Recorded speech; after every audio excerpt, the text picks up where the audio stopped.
ॐ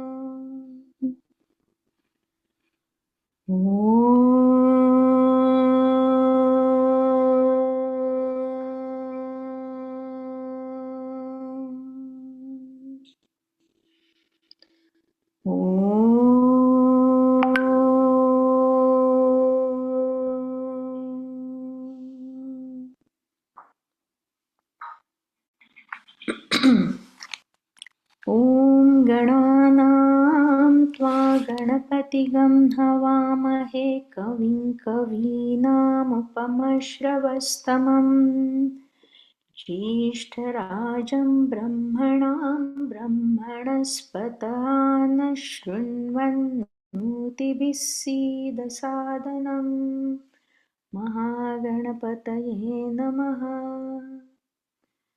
सदाशिवसमारम्भां शङ्कराचार्यमध्यमाम् अस्मदाचार्यपर्यन्तां वन्दे गुरुपरम्पराम्।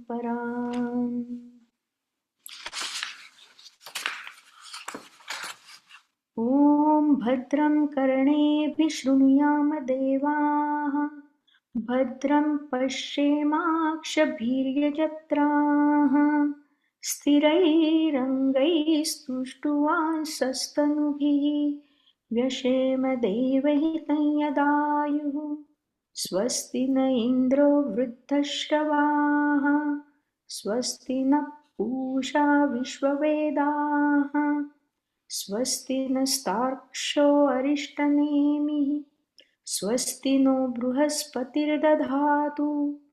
ॐ शान्ति शान्ति शान्तिः।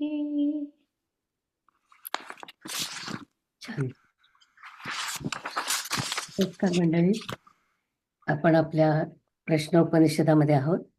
दुसऱ्या प्रश्नावरती आपण चर्चा बघतो आहोत. तर ते मागच्या वेळेचा गोषवारा संतोष सांगतायत, नंतर आपण सुरू करूया. दिसतंय ना हे? दिसतंय ना हे? हो, दिसते. तर प्रश्न उपनिषद दुसरा प्रश्न, श्लोक 1 ते 3. मग पिप्पलाद ऋषींनी पहिल्या प्रश्नाचे उत्तर दिल्यानंतर आता आपण दुसरा प्रश्न पाहणार आहोत. त्याच्या संदर्भात निलिमाताईंनी छांदोग्य व बृहदारण्यक उपनिषदातील पुढील गोष्ट सांगितली. ती अशी की एकदा आपल्या सूक्ष्म शरीराच्या 17 घटकांमध्ये म्हणजे 5 ज्ञानेंद्रिये, 5 कर्मेंद्रिये, 5 प्राण, मन व बुद्धी चर्चा झाली की त्यांच्यातील सर्वश्रेष्ठ कोण. तर डोळे म्हणाले की आम्ही सर्वश्रेष्ठ, कारण आमच्यामुळे व्यक्तीला बाहेरचे दिसते. तर कान म्हणाले ते सर्वश्रेष्ठ, कारण त्यांच्यामुळे व्यक्तीला सर्व ऐकता येते. तोंड म्हणाले की ते सर्वश्रेष्ठ, कारण त्याच्यामुळे व्यक्तीला आपली मते व्यक्त करता येतात. अशा रीतीने सर्व ज्ञानेंद्रिय, कर्मेंद्रिय, मन, बुद्धी यांनी आपापल्या शक्तीचा उल्लेख करून आपल्या सर्वश्रेष्ठपणाचा दावा केला.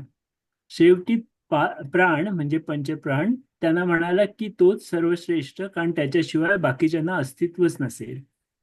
पण इतरांचा त्याच्यावर विश्वास बसला नाही.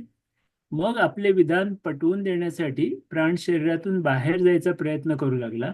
त्यावर लागलीच सर्व इंद्रिये निस्तेज झाली व प्राणाचे महत्व पटून त्यांनी प्राणाला सर्वश्रेष्ठ मानले.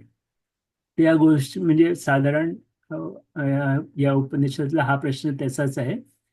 तर मग प्रश्न उपनिषदाचा दुसरा प्रश्न विदर्भ देशातील भार्गव विचारतो, तो असा की हे भगवान कोणत्या शक्ती या शरीराचे धारण करतात व त्यापैकी कोणत्या शक्ती त्यांचे प्रकाशन करतात आणि त्यांच्यामध्ये सर्वात प्रबळ कोणते सांगा. सर, यावर पिप्पलाद ऋषी म्हणाले की आकाश, वायू, पाणी, पृथ्वी, वाचा, मन, नेत्र, कर्ण हे 9 देव शरीराचे धारण करतात.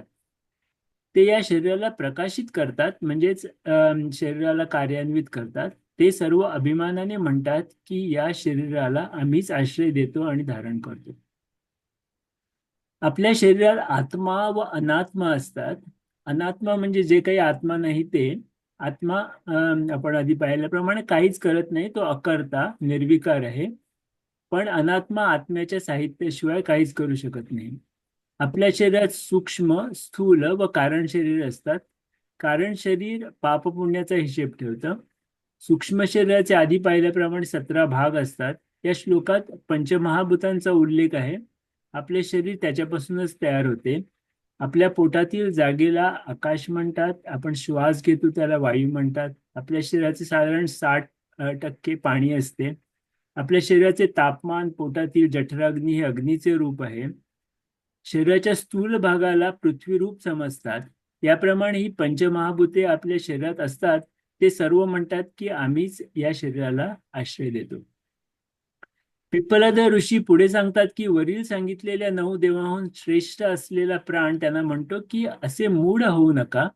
मीच स्वतःला 5 प्रकारांनी विभक्त करून या शरीराचे विघटन होऊ देत नाही व ते टिकवून ठेवतो. पण त्याचे हे बोलणे इतरांना पटत नाही. या श्लोकात म्हटल्याप्रमाणे प्राणाचे 5 प्रकार असतात. एक म्हणजे प्राण, म्हणजे आपण जे शुद्ध हवा आत घेतो ते. अपान, यात उच्छ्वास व शरीराचे इतर घाण बाहेर टाकण्याचा समावेश आहे. फक्त अपान वायूला शरीरातून बाहेर कसे पडायचे हे माहीत असते. मरणाच्या वेळी तो शरीरातील बाहेर जाणाऱ्या तत्वांना बाहेरची वाट दाखवतो. तिसरा प्राण म्हणजे समान, हा पचन कार्य नियंत्रित करतो. चौथा व्यान, हा रक्ताभिसरणाची प्रक्रिया नियंत्रित करतो. आणि 5वा उदान, जेव्हा देह पडतो तेव्हा सूक्ष्म शरीराला या देहातून काढून योग्य ठिकाणी न्यायला हा मदत करतो. आणि उदानाला अपान मार्ग दाखवतो. आपल्या 3 अवस्था असतात. जागृत अवस्थेत 3ही शरीरे कार्यरत असतात. स्वप्नावस्थेत इंद्रिय झोपतात पण मन जागे असते व ते स्वप्ने तयार करते. पंचप्राणही चालू असतात. सुषुप्ती अवस्थेत इंद्रिय झोपतात, मन शांत असते, पण पंचप्राण चालूच असतात. म्हणून प्राणतत्व सर्वात महत्वाचे समजले जाते. ज्यांच्यात प्राणतत्व आहे त्यांना प्राणी म्हणतात. जरी प्राण धारण केलेली व्यक्ती वाईट असली तरी प्राण कधीच वाईट नसतो. समष्टी पातळीवर प्राण म्हणजे हिरण्यगर्भ म्हणजे ईश्वरच. या सर्व गोष्टींमुळे प्राण हा सर्वश्रेष्ठ समजला जातो. प्राण आपल्याला ब्रह्माकडून येतो. आत्मा सुद्धा आपल्याला ब्रह्माकडूनच येतो, पण तो शुद्ध चैतन्य असतो. प्राणात माया असल्याने त्याला आत्म्याची छाया म्हटले. खूपच छान. तुम्ही सगळे पॉइंट्स कव्हर केले. याच्यामध्ये संतोषनेच मला एक गोष्ट म्हणजे निदर्शनास आणली की मी तुम्हाला जी गोष्ट सांगितली त्याच्यामध्ये कर्मेंद्रिय पण त्याच्यामध्ये कंप्लेंट करतात ते, असं त्या गोष्टीमध्ये तुम्हाला सांगितलं. पण आपल्या पिप्पलाद ऋषींनी स्पेसिफिक नावं सांगितली आहेत. म्हणजे मन काय किंवा वाचा काय, हे स्पेसिफिक 9 गोष्टी त्यांनी सांगितल्या आहेत.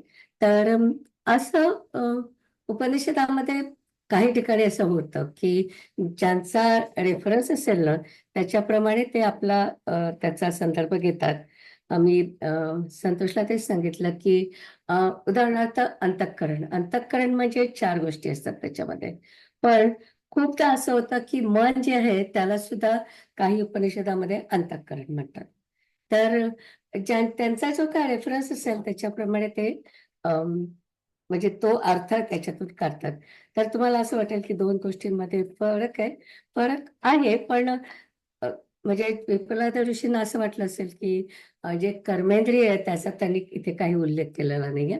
जे काय त्यांना 9 गोष्टी त्यांनी सांगितल्या, 5 पंचप्राण आणि मग काही गोष्टी त्यांनी ज्या सांगितल्या आहेत, मन किंवा वाचा आणि या गोष्टी. तर त्यांच्या दृष्टीने त्या गोष्टी महत्वाच्या असतील म्हणून त्यांनी तेवढ्याच गोष्टी आपल्याला सांगितल्या. पण प्रत्यक्षात कदाचित कर्मेंद्रिय पण त्याच्यात अवेलेबल असतील आपल्या गोष्टीत म्हटलं तसं. पण ठीक आहे, आपल्याला जे पिप्पलाद ऋषींनी सांगितलं ते आता आपण शिकायचा प्रयत्न करतोय. तर तेवढं मला स्पष्टीकरण द्यायचं होतं. आता आपण सुरू करूया. माझी आता स्लाइड म्हणजे मला जरा भीती वाटते. माझी स्लाइड दाखवते. पण आता मी त्याच्यामध्ये एक गोष्ट करणार आहे की मागच्या वेळी मी त्याला स्लाइड शो नव्हता केला. आता I am going to try slide show. आणि मग तो शेअर करणार आहे. तर त्याच्यामध्ये कदाचित मला प्रॉब्लेम येणार नाही असं वाटतं.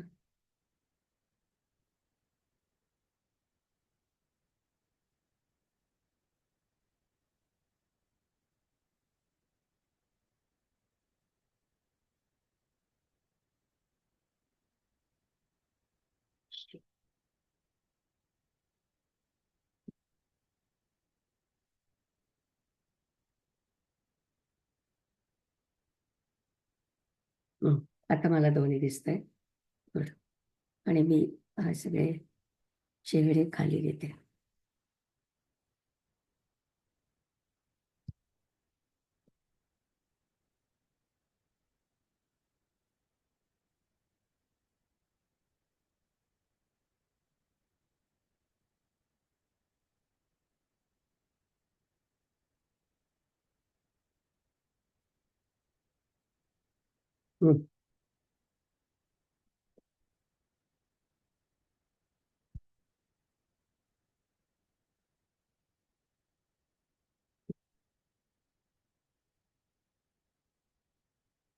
एनिवे, मला कोणाचे चेहरे दिसत नाहीये, पण ठीक आहे. आय थिंक मला माझा स्क्रीन दिसत असेल तर त्याच कळ.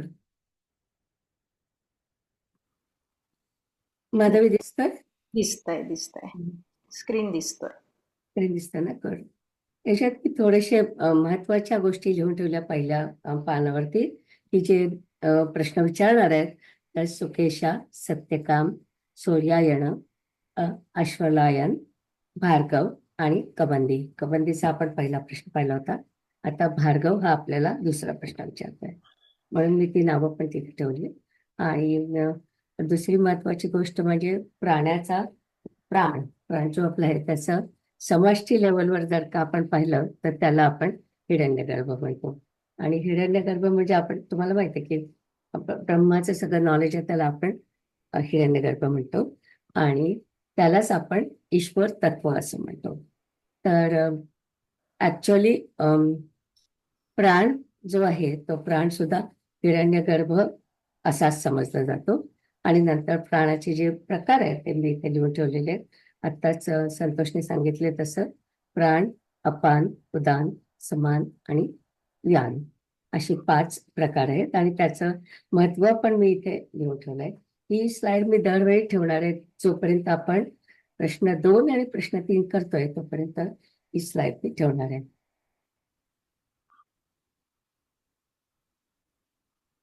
ओके. आता मंत्र आपण करणार आहे, पण त्याच्या आधी मला पुन्हा थोडंसं स्पष्टीकरण द्यायचं आहे की आपण या मंत्रावरती आलोय. त्याच्या आधीच आता संतोषने आपल्याला सांगितलं की काय त्याचं महत्व वगैरे आहे. की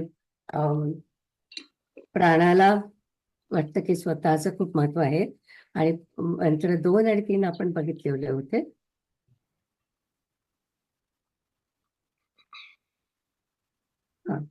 तर त्याचा थोडासा संदर्भ असाच आहे की 2 मंत्रामध्ये आकाश, वायू, अग्नी याच्यामध्ये त्यांनी स्पेसिफिक नावं सांगितली आहेत. आप, पृथ्वी, वाचा, मन, नेत्र, कर्ण असं त्यांनी सांगितलं. आणि हे सगळे देव आहेत. आणि ते सगळेजण म्हणतात की आम्हीच शरीराला आधार देतो आणि आश्रय देतो आणि धारण करतो. आणि मग प्राण म्हणतो की तुम्ही मूढ आहात, माझ्याशिवाय तुमचं काहीच होणार नाही. जर का प्राण काढून टाकला तर मग तुम्हाला काही शक्तीच नाही राहणार. तर असं त्याचं दुसऱ्या आणि तिसऱ्या मंत्रामध्ये बोलणं झालं. त्याच्या पुढचा हा जो मंत्र आहे तो आपण बघणार आहोत. तर माधवी. हो.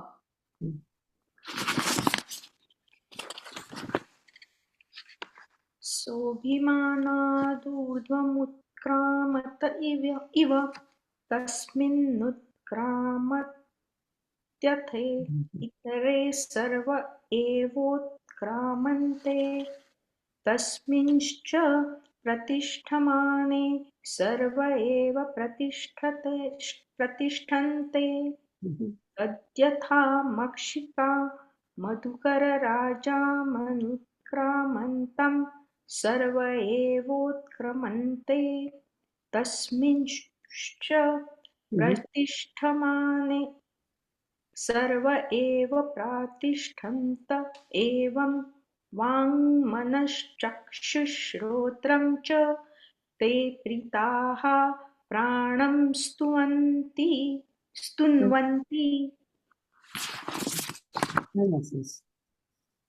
तर त्याच्यातले शब्द मी सांगते आता, की सह म्हणजे तो, अभिमानात म्हणजे अभिमानाने, ऊर्ध्वम उत्क्रमते इव म्हणजे बाहेर जाण्याचा प्रयत्न करत होता. कोण? तर प्राण शरीरातून बाहेर जाण्याचा प्रयत्न करत होता. तस्मात उत्क्रामते, आणि जेव्हा श्वास थांबला, कारण काही बाहेर जाण्याचा प्रयत्न केला. अथ म्हणजे तेव्हा, इतरे सर्व एव प्राणाहा म्हणजे बाकीच्या सगळ्या गोष्टी होत्या प्राण सोडून, त्याच्यामध्ये त्यांनी म्हटलंय उत्क्रामंते म्हणजे पुन्हा त्या पण सगळ्या बाहेर जायला लागल्या किंवा निष्काम झाल्या. तस्मिन च प्रतिष्ठमाने म्हणजे जेव्हा म्हणजे सगळ्या जणी निस्तेज झाल्यानंतर प्राणाने पुन्हा प्रयत्न केला पुन्हा यायचा. तेव्हा तो पुन्हा यायचा प्रयत्न करत होता. सर्वे एवा तेव्हा सर्वे म्हणजे सगळेजण प्रातिष्ठन्ते म्हणजे परत आले, म्हणजे आधी निस्तेज झाले होते प्राण जेव्हा बाहेर जायला लागला तेव्हा, आणि मग आता पुन्हा ते त्यांचं तेज परत आलं. तर यथा म्हणजे जसं मधुर राजाना, ऍक्च्युअली इथे राजा म्हटलंय पण आपण मराठीत मधमाशीची राणी म्हणतो, म्हणून मी तिथे राणी मधमाशी लिहिलंय. राणी मधमाशी उत्क्रमंते म्हणजे उडून गेली. सर्वाहा एव मक्षिकाहा म्हणजे सर्व बाकीच्या माशा पण उडून जातात. उत्क्रामंते म्हणजे उडून जातात. तस्मात प्रतिष्ठामाने ती जिथे बसेल, सर्व प्रतिष्ठानते तिथे बसतात. एवं असं, वाक म्हणजे वाणी, मनः मन, चक्षुः डोळे, श्रोत्रम म्हणजे ऐकण्याचं, मी कान लिहिले पण कान नाही ऍक्च्युअली, ज्यामुळे आपल्याला ऐकू येतं ते, आणि ते प्रीतः प्रेमाने, प्राणन स्तुवंती त्याची प्राणाची स्तुती करू लागले. अर्थ सांगते आता, की जेव्हा प्राण शरीरातून बाहेर पडायचा प्रयत्न करत होता तेव्हा सर्व इंद्रिये निस्तेज झाले, आणि तो पुन्हा जेव्हा शरीरात आला तेव्हा इंद्रिय पुन्हा टवटवीत झाले.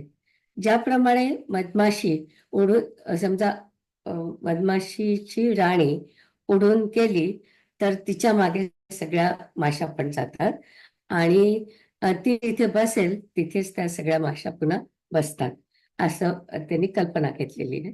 आणि त्याचप्रमाणे वाणी, मन, डोळे, कान वगैरे इंद्रिय प्राणावर अवलंबून असतात, आणि मग ते सगळेजण प्राणाची स्तुती करू लागले. तर मगाच्या गोष्टीमध्ये आपण जे सांगितलं तशाच प्रकारची कल्पना आहे, की प्राण उडून जायचा प्रयत्न करतो तेव्हा सगळे इंद्रिय निस्तेज होतात, आणि मग तो जेव्हा परत येतो पुन्हा ते टवटवीत होतात. आणि त्यांनी उपमा इथे घेतली आहे की समजा मधमाशीची राणी असते, ती जिथे असेल तिथे सगळ्या माशा बसतात, आणि ती जेव्हा उडून जाते तेव्हा त्या सगळ्या तिच्या मागे त्या माशा पण उडून जातात. तशा प्रकारे प्राण जेव्हा जायला लागला तेव्हा सगळे अवयव ते पण निस्तेज व्हायला लागले. तर या प्रश्नाच्या आपण थोडस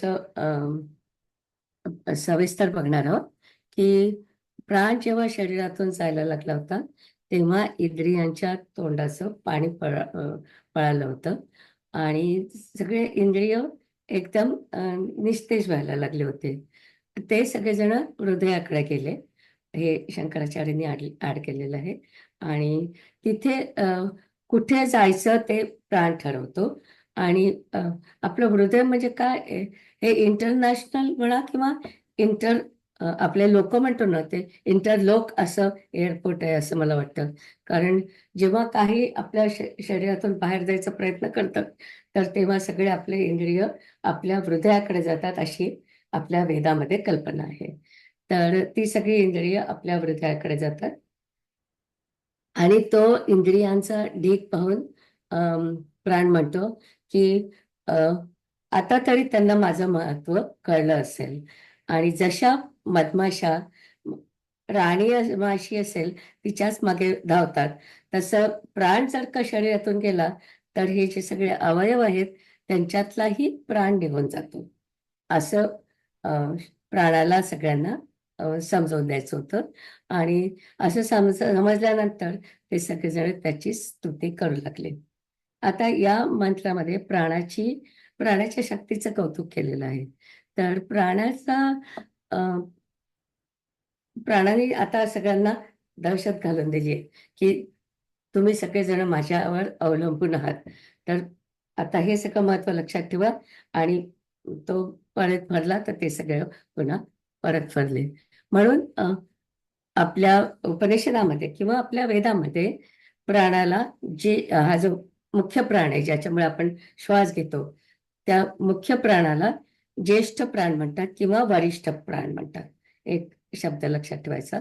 आणि इंद्रियामध्ये सुद्धा शक्ती असते, प्राणशक्तीच असते अर्थातच, त्यामुळेच ते सगळे काम करत असतात. तर ती जी त्यांची शक्ती असते त्याला गौण प्राणशक्ती असं म्हणतात. त्यांच्या शक्तीला गौण प्राणशक्ती म्हणतात, पण जो मुख्य असतो त्याला ज्येष्ठ प्राण म्हणतात. नंतरची इंद्रिय असतात त्यांना अध्यात्मन असं म्हणतात. अध्यात्मन असं सगळ्या इंद्रियांना म्हणतात. आणि म्हणून त्यांच्या प्रत्येक इंद्रियाची पण एक एक विशिष्ट देवता असते. आपण तत्वबोध शिकलो होतो, त्याच्यामध्ये ती सगळ्या देवतांची नावं पण आहेत. ही नावं काही महत्वाची नाही, फक्त हे लक्षात ठेवायचं की प्रत्येक इंद्रियाची एक एक देवता असते. उदाहरणार्थ दृष्टीची देवता सूर्य आहे. तर सूर्यामुळे तिला प्रकाश मिळतो असं म्हटलं जातं. किंवा ती अधिष्ठित देवता जे म्हणतात की महत्वाची तिला जी वाटते देवता ती म्हणजे सूर्य आहे. तर हे एवढं लक्षात ठेवलं तरी चालेल. आणि संपूर्ण जो प्राण असतो, आपण बरेच वेळा म्हटलंय पण पुन्हा लक्षात ठेवायचं की संपूर्ण जो प्राण असतो की समष्टी पातळीवरचा जो प्राण असतो तोच म्हणजे हिरण्यगर्भ आहे. हिरण्यगर्भा इतकं प्राणाला महत्व दिलं जातं. तर असा या पहिल्या 2.4चा अर्थ आहे. आता आपण पुढच्या मंत्रावर जाऊया. मी तो स्क्रीन पुढे करते. नाही, कुठे झालं? हा, याच्यामध्ये मी हे घातलंय आता की व्याख्या ज्या होत्या त्याच्यात मी लिहिलं की यालाच आपण वरिष्ठ प्राण किंवा ज्येष्ठ प्राण म्हणतो पहिल्या प्राणाला. नंतर मग इंद्रियांच्या ठिकाणी असतात त्यांना गौण प्राणशक्ती म्हणतो. आणि प्राणाचा आणखीन एक त्यांनी सांगितलंय की जेव्हा गर्भामध्ये प्राण येतो तर त्याच्यामुळे त्या म्हणजे गर्भाला लाईफ जे मिळतं ते प्राणाल्यानंतरच मिळतं, म्हणून त्या प्राणाला प्रजापती पण म्हणतात. तशा कामासाठी त्याला सूत्र आत्मा असं पण म्हणतात. ते पुढच्या मंत्रात आहे, पण मी इथे हे शब्द लिहून ठेवले म्हणून इथे लिहून ठेवलं. तर वरिष्ठ प्राण, गौण प्राण आणि सूत्र आत्मा, तेवढे शब्द. आता पुढचा मंत्र घेते.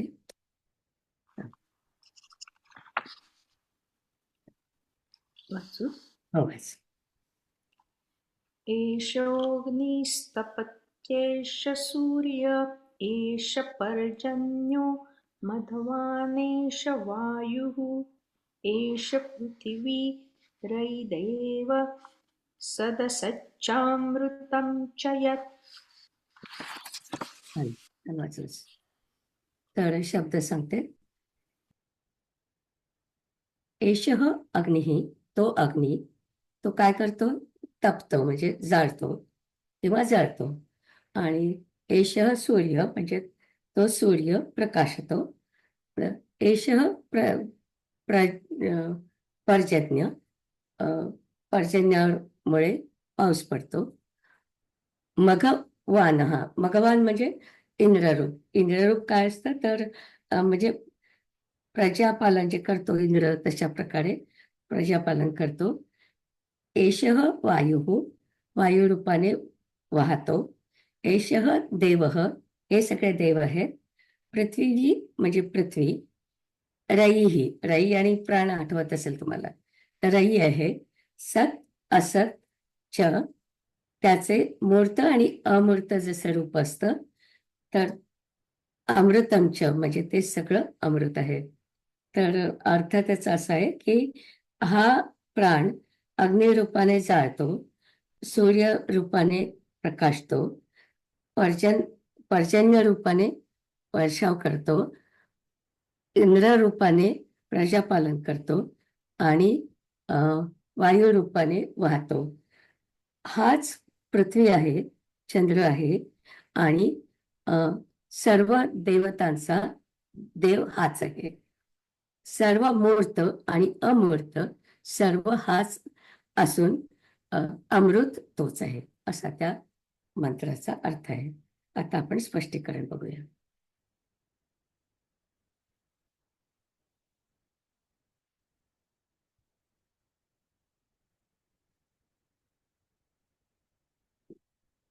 स्पष्टीकरणामध्ये ते ऍक्च्युअली समष्टी प्राणापासून सुरुवात करतात.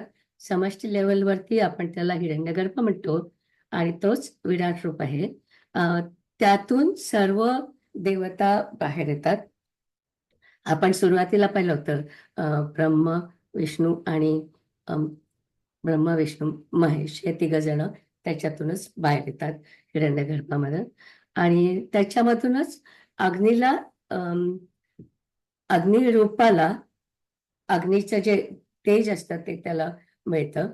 आणि आपण वैदिक कालामध्ये सूर्य उगवण्याच्या आधीच अग्नीची पूजा केली जायची आणि म्हणून या मंत्रामध्ये घेण्यासाठी सुद्धा त्यांनी आधी अग्नी घेतला आहे, त्याच्यानंतर सूर्य घेतला आहे. तर पहिल्यांदा त्यांनी अग्नीचं सांगितलं. अग्निरूप जे आहे ते पण त्याला प्राणामुळे मिळतं. सूर्याला पण ते जे आहे ते त्याला प्राणामुळे मिळतं. अग्नी अग्नी किंवा कोणतीही शक्ती असेल तर त्याच्यातली जी शक्ती भाग आहे तो प्राणामुळे मिळतो, असं या मंत्रामध्ये आपल्याला सांगितलंय. तर त्याच्या अनुषंगाने मला एक गोष्ट सांगायची आहे की केनोपनिषदात अशाच प्रकारचं वातावरण आहे. त्याच्यात एक गोष्ट आहे, तर ती गोष्ट म्हणून मी तुम्हाला सांगते की पंचमहाभूतांना खूप गर्व झाला की आम्हाला केवढी मोठी शक्ती आहे.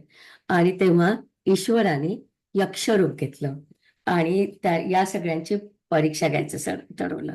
तर त्या ईश्वराने म्हणजे जे यक्ष होता त्यांनी काय केलं की त्यांनी एक छोटीशी आपल्या गवताची काडी असते ती काडी तिथे धरली आणि त्याच्या मागे यक्ष होता.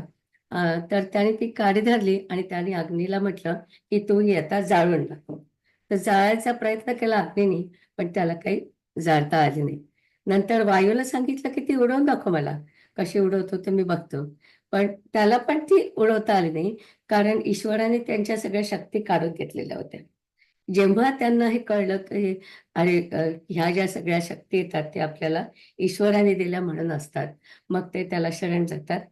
त्या मागच्या गोष्टीप्रमाणेच आहे की ते त्याला शरण जातात आणि मग ईश्वर त्यांना त्यांच्या शक्ती परत देतो.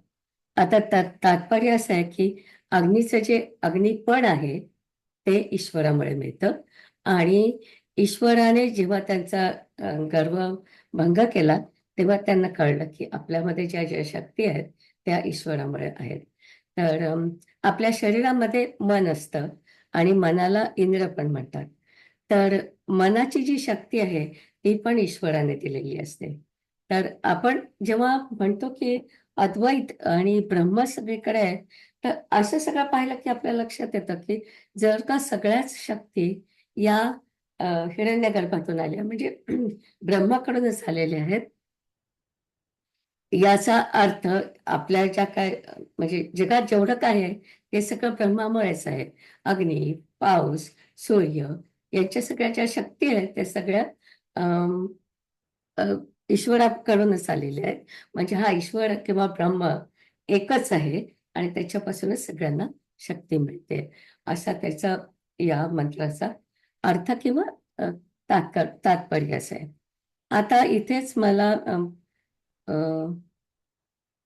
पुढचा म्हणजे अ, विजयाताई मार्कंडे यांनी जो मागच्या वेळी प्रश्न विचारला होता त्याचं उत्तर पण मला इथे द्यायचं आहे की नैवेद्य दाखवताना आपण प्राण जे आहेत त्याचीच नावं घेतो.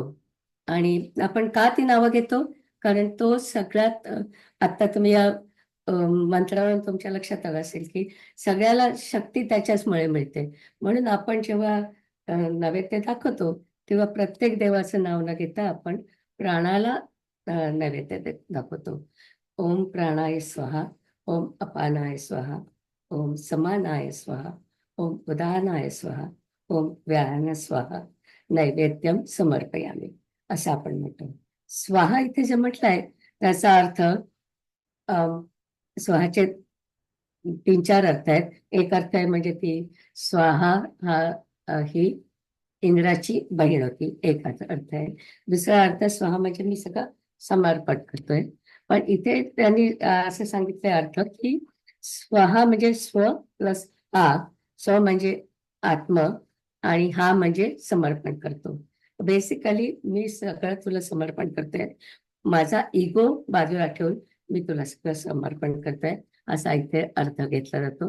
आणि मला खूप आवडला तो अर्थ की जेव्हा तुम्ही देवाला नैवेद्य दाखवताय तेव्हा तुम्ही म्हणताय की प्राणाला नैवेद्य दाखवताय तुम्ही की सगळीकडे जो भरलेला आहे तो जो प्राण आहे, ब्रह्म आहे, त्याला मी नैवेद्य दाखवतोय. तेव्हा मग मी माझा जो इगो आहे ते मला अर्थातच बाजूला ठेवायला पाहिजे. तो बाजूला ठेवून मी तुला हे सगळं अर्पण करतोय असा त्या आपण जो मंत्र म्हणतो त्याचा अर्थ आहे. आणि मला तो अर्थ अतिशय आवडतो. हे दरवेळी नैवेद्य दाखवताना मी म्हणते की आता तर मी देवाची पूजा केली म्हणजे लक्ष्मीची पूजा केली. पण लक्ष्मीची जरी पूजा केली असली तरी मी जो नैवेद्य दाखवते ते हिरण्यगर्भाला दाखवते किंवा ब्रह्माला दाखवते. ब्रह्मा म्हणजे ज्याच्यापासून सगळ्यांना शक्ती मिळते त्या तत्वाला आपण देतोय. एकच तत्व आहे त्या तत्वाला आपण नैवेद्य दाखवतोय. आणि अद्वैताची जी कल्पना आहे ती मला अतिशय आवडते की वेगवेगळे देव जरी आपण म्हटलं आपल्याला जे आवडतात ते आपण देव म्हटलं तरी नैवेद्य दाखवताना मात्र आपण त्या एकाच ब्रह्माला आपण नैवेद्य दाखवत असतो. खूप सुंदर कल्पना आहे ती. आणि विजयाताई तुमच्या प्रश्नाचं उत्तर इथे आलं. आता ताई मला एक रिक्वेस्ट करायची होती. तुम्ही सिक्वेन्स एकदा परत सांगता का? म्हणजे पहिले आपण कसं म्हणणार? माझ्या स्लाइड मध्ये लिहिलंय तर हे मी पोस्ट करते ना तेव्हा तुम्हाला मिळेल. मला वाटलं मी या 5वा मंत्र पुढचा करायचा. चालेल. याच्यानंतर आहे 7व्या मंत्राला. हो, ऍक्च्युली 2.7 मध्ये ते आलेलं होतं पण मी 6चं जे सुरू करणार होते त्याच्या आधी मी तुम्हाला सांगितलं. थँक्स. माधवी आता पुढचा मंत्र म्हणूया आपण 6वा. हा तसा सोपा आहे. हा तसा सोपा आहे. अवघड झाले तुझे म्हणून. अरा इव रथनाभौ प्राणे सर्वं प्रतिष्ठितं ऋचो यजुंषि सामानि यज्ञक्षत्रं ब्रह्म च. याच्यामध्ये एक कल्पना त्यांनी अशी घेतली की रथनाभव म्हणजे रथाचा मधला जो भाग असतो त्याच्याबद्दल ते बोलतात आहे. आणि त्या मधल्या भागाला सगळे आरे म्हणजे त्याला जे स्पोक्स असतात ते स्पोक्स त्याला सगळे लावलेले असतात. तर मधला भाग जो आहे त्याला त्यांनी प्राण म्हटलंय आणि त्याला सगळे जे बाकीच्या गोष्टी सगळ्या जोडलेल्या असतात. आणि त्याच्यानंतर सांगताना त्यांनी म्हटलंय की आपले जे वेद आहेत, ऋच म्हणजे ऋग्वेद, यजुः म्हणजे यजुर्वेद, सामानी म्हणजे सामवेद, आणि त्याच्यानंतर आपले यज्ञ आहेत, यज्ञ, आणि क्षत्रम म्हणजे क्षत्रियाचं जे असतं, आपल्याला त्याचं पराक्रम असं म्हणायचंय, आणि ब्रह्म म्हणजे ज्ञान. तर असा त्याच्यावरून अर्थ असा आहे की रथाच्या चाकाला जे आरे जोडलेले असतात मध्यभागाला, तसं सर्व प्राण्यांचे इंद्रिय त्या मधल्या भागाला जोडलेले असतात. मधला भाग म्हणजे कुठलं, तर प्राणाला सगळे इंद्रिय जोडलेले असतात.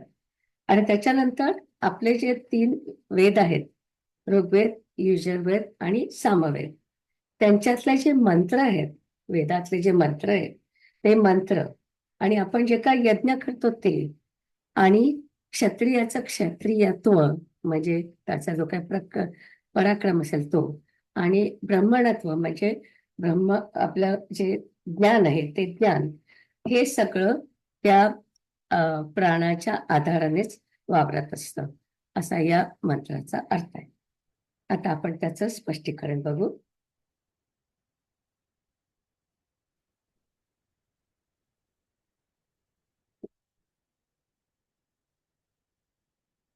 मागच्या वर्गात किंवा आज पण आपण पाहिलं की इंद्रियांची भांडणं, आणि मग शेवटी ते प्राण हा महत्वाचा आहे हे मान्य करतात. तर त्याशिवाय आपल्या प्रत्येकाचे जे गुण असतात, आता याच्यामध्ये त्यांनी 2 गुण सांगितले आहेत, एक पराक्रम आणि दुसरं ज्ञान. हे पण प्राणाच्या साह्याने त्याच्यावरच आधारित असतात, असं या मंत्रात सांगितलंय. आणि त्याच्यामध्ये एक छान रूपक त्यांनी घेतलं आहे. पुन्हा रूपक म्हणजे रथाचं चाक घेतलंय, आणि ही कल्पना बऱ्याच वेळा येते. आपण मुंडकोपनिषदामध्ये पण ही कल्पना पाहिली होती की रथाचं चाक असतं, आणि त्याच्यातला जो मध्यभाग असतो त्या मध्यभागाला सगळे आरे जोडलेले असतात. तर हा जो मध्य बिंदू आहे तो मध्यबिंदू म्हणजे प्राण आहे, आणि प्राण हा मध्यबिंदू आहे, आणि इंद्रिय हे त्याच्या भोवती बांधलेले आहेत.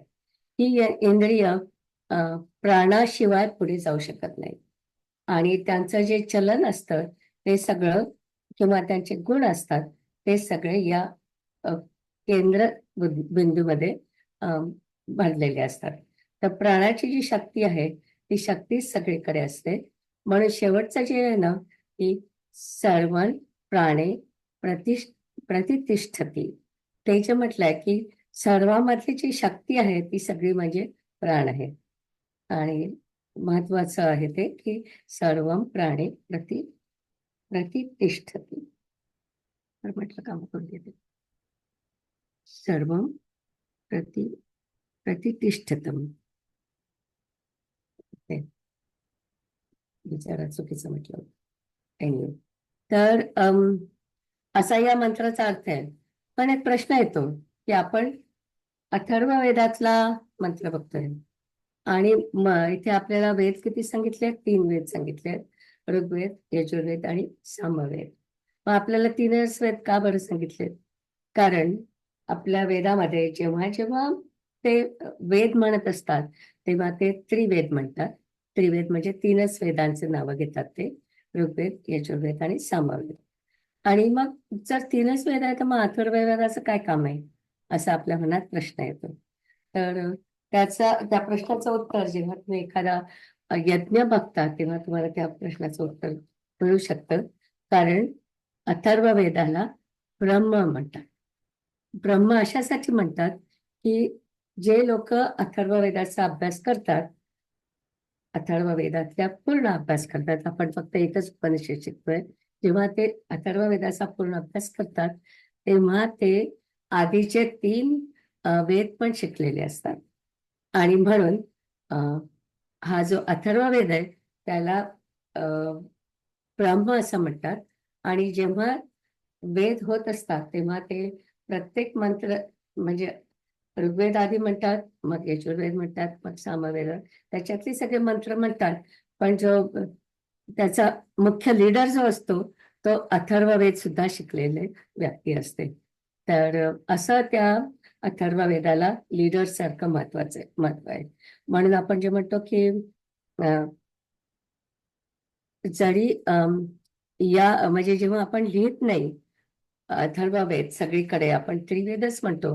त्रिवेद जरी आपण म्हटलं तरी अथर्ववेद आहे इथे तिथे म्हणजे ते ते लोक नेहमीच समजतात की त्रिवेद म्हटलं तरी पण अथर्ववेद तिथे ऍडेड आहे कारण तो सगळ्यांचा लीडर आहे. तर हे मला खूप आश्चर्य असं वाटायचं की जेव्हा आपण अथर्ववेद शिकतोय आता त्यावेळेस सुद्धा आपण त्याचं नाव त्याच्यामध्ये घेत नाही. पण जेव्हा ते त्रिवेद म्हणतात तेव्हा ते म्हणतात की त्याच्यामध्ये अथर्ववेद हा धरला जातो. तर मुख्य त्यांना या मंत्रामध्ये असं सांगायचं होतं की जेव्हा सर्व वेदांचे मंत्र यज्ञ हे सर्व सुद्धा 5 प्राण्यांनी 5 प्राण जे आहेत त्यांनी बांधलेले आहेत. अर्थातच प्राण म्हणजे हिरण्यगर्भ अशा प्रकारे आपल्याला अर्थ इथे घ्यायचा आहे. तर इंद्रियांचा राजा आणि गुणांचा राजा असा हा प्राण आहे आणि त्याला आपण म्हणतो सर्वम प्राणे प्रतिष्ठित प्रतिष्ठसी प्रतिष्ठसी. सॉरी थोडंसं बोलताना मला गडबड येते पण तिथे आपल्या मंत्रामध्ये लिहिलेलं आहे ते. तर असं त्याचं महत्व आहे. एक आपण घेऊ शकतो मंत्र. तर आता आपण 7व्या मंत्रावरती जाऊया.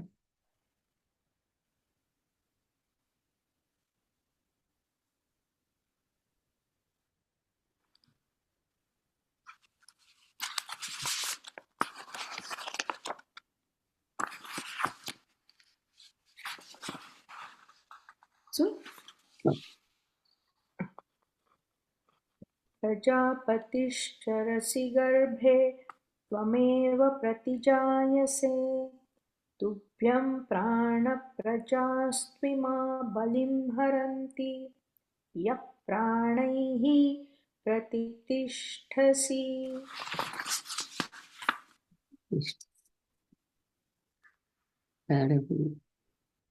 शब्दांचा अर्थ सांगते. तम एव तूच एक प्रजापती प्रजा निर्मित करतो नाही बरोबर प्रजा निर्मिती करतो. गर्भा म्हणजे गर्भ चरसी म्हणजे जातो. प्रतिजायसे म्हणजे आणखीन त्यांना सांगायचं की त्याच्यामुळे गर्भामध्ये जीवन येतं. प्राण म्हणजे प्राण. इमाहा प्रजा हा तो प्रजा निर्माण करतो. तुभ्यम तुलाच बलिन नैवेद्यम किंवा खाद्यपदार्थ आपण त्याला देतो. हरंती देतात. यह तो त्वम म्हणजे तुला प्राणे हे म्हणजे पुन्हा प्राण प्रतिष्ठासी सॉरी तो शब्द चुकलाय. प्रतिष्ठसी तिष्ठती त्याचा माझा एकटी राहिला आहे तिथे करेक्ट करून मग सांगेन पुन्हा. तर स्थिर होतात असं म्हणायचं त्यांना. आणि मग अर्थ त्याचा घ्यायचा आपल्याला. प्राणाला त्यांनी खूप महत्व दिलं आहे. प्रजापती म्हणजे प्रजा निर्माण करणारा आहे. निर्माण करणारा देव. इथे म्हणतात की हे प्राणा तूच प्रजापती आहेस. मनुष्य शरीराचं प्राणरूप तू आहेस आणि सर्व प्राणी मात्र तुलाच बळी देतात असा शब्द आहे. पण बळी याचा अर्थ नैवेद्य दाखवतात की तुला आपण मगाशी म्हटलं तसं तो अर्थ इथे घ्यायचा आहे आपल्याला. आणि नंतर सगळे लोक तुला नैवेद्य दाखवतात. एक्झॅक्टली म्हणजे बेसिकली तुला सगळेजण महत्व देतात असा अर्थ आहे तिथे. आणि मग इथे मात्र तो तुम्हाला म्हटलं ना, जो नैवेद्याचा आहे तो मग इथे लिहिलेला आहे पूर्ण श्लोक, की प्राणाय स्वाहा, अपानाय स्वाहा, समानाय स्वाहा, उदानाय स्वाहा आणि व्यायान स्वाहा नैवेद्यम समर्पयात. आणि मग त्याच्यामध्ये स्वाहाचा अर्थ पण खाली घेतला, की अ, आत्म प्लस समर्पण, म्हणजे इगो बाजूला ठेवून मी हे सगळं तुला अर्पण करतो. तर असा हा 7वा श्लोक आहे. आणि 7व्या श्लोकाचं आता आपण स्पष्टीकरण बघूया. एवम त्वम एव प्रजापती. प्रजापतीचं महत्व प्राणाला दिलं इथे. आणि नंतर त्यांनी सांगितलंय की आपण देवाला नैवेद्य दाखवतो, तेव्हा देवाला न दाखवता आपण पंचप्राणांना नैवेद्य दाखवतो. आणि त्यांनी हे का बरं म्हटलंय की हा प्रजापती आहे किंवा प्राण, जेव्हा गर्भामध्ये जीव घातला जातो म्हणजे प्राण त्याच्यामध्ये येतो, आणि म्हणूनच प्राणाला इथे प्रजापती म्हटलेलं आहे. तर हिरण्यगर्भ म्हणजेच अर्थात प्राणशक्ती राहील. तर ती शक्ती आपण ती शक्ती त्या गर्भामध्ये येते आणि मग त्याच्यामध्ये लाईफ येतं. तर मी हा जोक आधी पण सांगितला होता, आता पुन्हा पण सांगते, की चिन्मयानंदांचा हा जोक आहे, की त्यांना एका शिष्याने विचारलं होतं, स्वामीजी तुम्ही सारखं म्हणता की ईश्वराने आपल्याला निर्माण केलं किंवा प्रजापतीने आपल्याला निर्माण केलं, मग आपले आई वडील काय करत होतात? तर तेव्हा मग स्वामीजींनी जे उत्तर दिलं ते पण खूप महत्वाचं आहे, म्हणून मी हा नेहमी सांगते भाग तुम्हाला, की तेव्हा ते म्हणले की तुमचे जे आई वडील आहेत ते पण इन्स्ट्रुमेंटल आहेत, ते काय करत नाही. त्यांना जर का स्वतःला निर्माण करता आले असतात तर त्यांनी कारखानाच काढला असता, की चला आता खूप आपले हो थोडेसे निर्माण नाही करतायत लोक. तर प्राण त्याच्यामध्ये येतो आणि त्याच्यामुळे तो जो जीव निर्माण होतो, आणि म्हणून प्राणाला सुद्धा प्रजापती असं म्हटलेलं जातं. आणि त्यावरूनच प्राणाला सूत्र आत्मा असं पण म्हणतात. तर सूत्र अशासाठी की सगळ्या जीवांमध्ये, म्हणजे आपलं मनुष्याचा जीव नाही, इतके सगळे प्राणी आहेत, या सगळ्यांच्या जीवामध्ये प्राण असतो. आणि एका धाग्याने आपण सगळे मणी बांधतो, तसं प्राणाने आपण हे सगळे बांधलेले आहोत. म्हणजे तुम्ही एखादा कुठलाही प्राणी घेतला, अगदी मांस घेतला किंवा आपला घेतला, सगळ्यांमध्ये प्राण आहे. तर तो जो प्राण आहे तो सगळ्या जीवांना एकत्र बांधणारा असा आहे, असा त्याच्यामध्ये अर्थ आहे. मला तो अर्थ खूप आवडतो, की आपल्या सगळ्यांमध्ये कॉमन गोष्ट काय आहे, की प्राण आहे. आणि हा प्राण तुमच्यामध्ये आहे, तुमच्या समोर हरिण आलं त्याच्यामध्ये आहे, तुमच्याकडे मांस असला त्याच्यामध्ये, सगळ्यांमध्ये हा प्राण आहे. त्या प्राणाने आपल्याला सगळ्यांना बांधून ठेवलेलं आहे, म्हणून त्याला सूत्र आत्मा असं म्हटलं जातं. जसं धाग्याने बांधला जातो तसं आपण सगळेजण प्राणांमुळे बांधलेले आहोत. आता आधीच्या मंत्रामध्ये आपण पाहिलं होतं की इंद्रियांना सुद्धा प्राणशक्ती असते. आपल्या सगळ्या इंद्रियांमध्ये सुद्धा एक प्रकारची शक्ती असते, आणि म्हणून इंद्रियांना प्राणही, मला ते इंग्लिश शब्दावरून मी ट्रान्सलेशन केलं त्यामुळे ते बरोबर कदाचित झालं असेल, प्राणाई असं म्हटलं जातं सेन्स ऑर्गन्सला सगळ्यांना. तर त्याच्यानंतर छांदोग्य उपनिषदामध्ये प्राणावरती एक खूप छान श्लोक आहे, तर तो माझ्या स्लाइडमध्ये मी घालीन नंतर. फक्त त्याची पहिलीच ओळ मी वाचून दाखवते. प्राणो वा आशाया भूयात्मन वा अरा नाभव समर्पिते.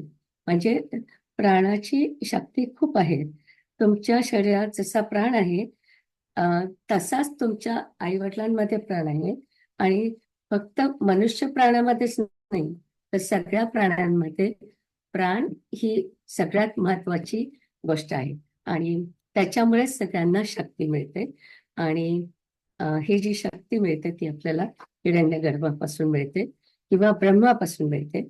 आणि ब्रह्म जे आहे तेच जगातलं सगळ्यात महत्वाचं तत्व आहे, असं त्या मूळ जो मी मंत्र म्हटला छांदोग्य उपनिषदातला, त्या मंत्रामध्ये असा सगळा मेसेज आहे. तर प्राणामुळे आपण जिवंत राहतो आणि जेव्हा प्राण जातो तेव्हाच आपलं आयुष्य संपतं. तर म्हणून त्या प्राणाला एवढं महत्व दिलंय. तर ओके, त्याच्यानंतर नैवेद्याचं झालं आपलं स्वतः. ओके, आपण आता इथे थांबू शकतो.